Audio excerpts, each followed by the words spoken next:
All right, Matt, I'm going to give you a quick run through. I have my control room set up on card tables, and the card tables are sort of the size of the furniture that I ordered. Back here, we have the producer station. This runs off of a Mac Mini, and Unity is installed for the Unity client. I have a nice clock here for her, and we are using remote desktop so that she can remote into a virtual. We have two different ways of doing this. We have a virtual PC that serves out Windows for an EMPS or iNews solution. Let me disconnect her, and then this is the application running, and we also have a virtual machine we set up. I think I said that we have a virtual and an actual physical producer. This producer computer actually is the one that they used in the control room, so they're just remote desktoping into it, and then we have the virtual, and that little piece of software just runs down here. They come in, they log in, they get a Windows experience on a Mac. And then they have links to both our Rogue and our Mimic so they can see all their video if they need to, and a clock, and then they have their intercom system here, and we have this nice intercom panel set up for them that gives them all of the things on their dial with a talk. It works just like an intercom panel. You can latch or you can push to talk or push to listen. There's a volume up and down. Sorry I'm talking so fast. I'm a little bit out of breath.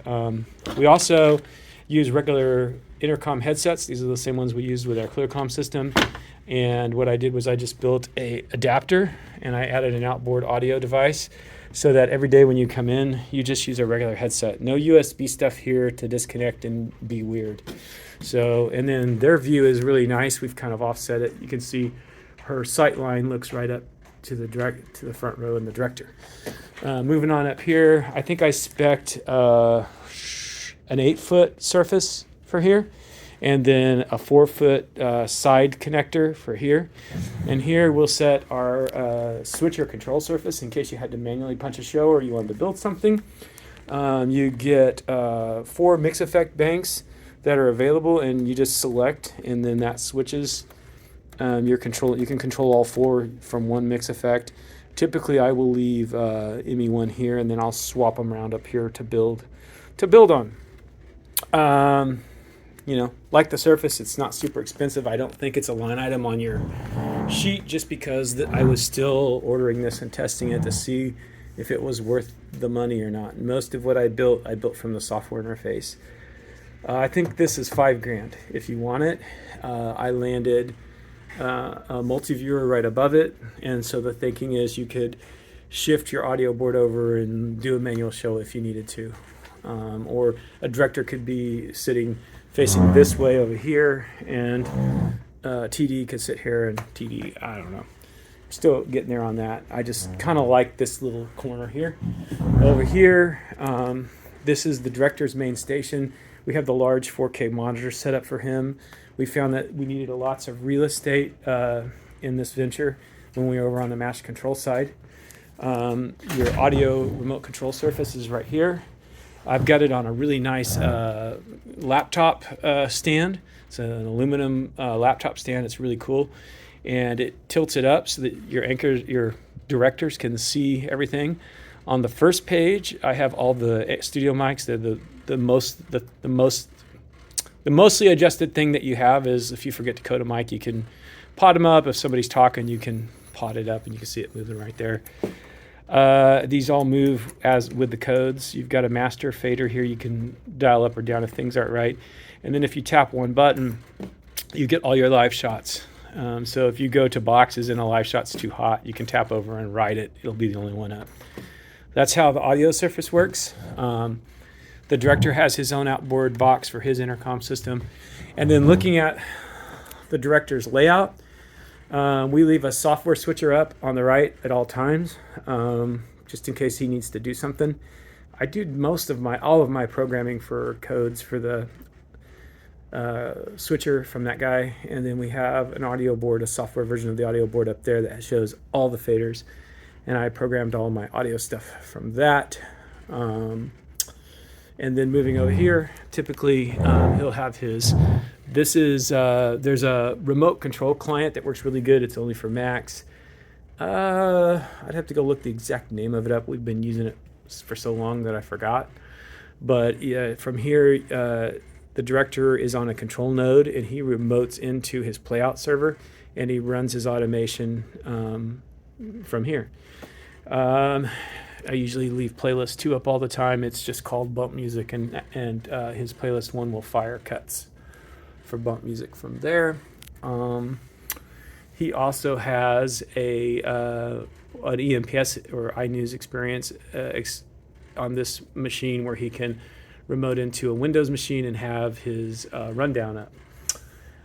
And then his intercom panel is right here. And typically he just leaves the PA locked for the whole show, and if he needs to talk to her. The director's workflow has a lot of mouse in it. The way this automation works is you're going down a linear playlist, but at any time in the playlist you can double click on anything and start running your playlist like a shot box. So when things go off the rails, or you need to skip or modify, or you're breaking news, you literally just pick a spot and double click it, and it goes and plays. And so he drives a lot. I've seen him drive a lot with the mouse, and it's kind of a combination between the mouse and this one button right here that just takes him to the, bam, bam, bam. It takes you to the next event in your playlist. Got some cool features here. These are just quick features that I've been coming up with as needed. You have a fade music. I don't know if you can read this, but there's a fade music button here. So you can code your music to come in, and you can write it until you feel comfortable with it, hit it whenever you're ready, and it'll drop out.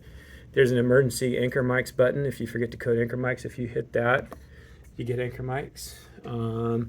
There's a plus weather and a plus anchor. So anytime you're doing a shot, and say you're doing a live shot and the anchors want to talk, you can add the anchors to that live shot without shutting their mics off. So it just adds the mics, holding the mics that are on air. And anytime you want to add weather, you can hit that. It'll add the weather to any shot.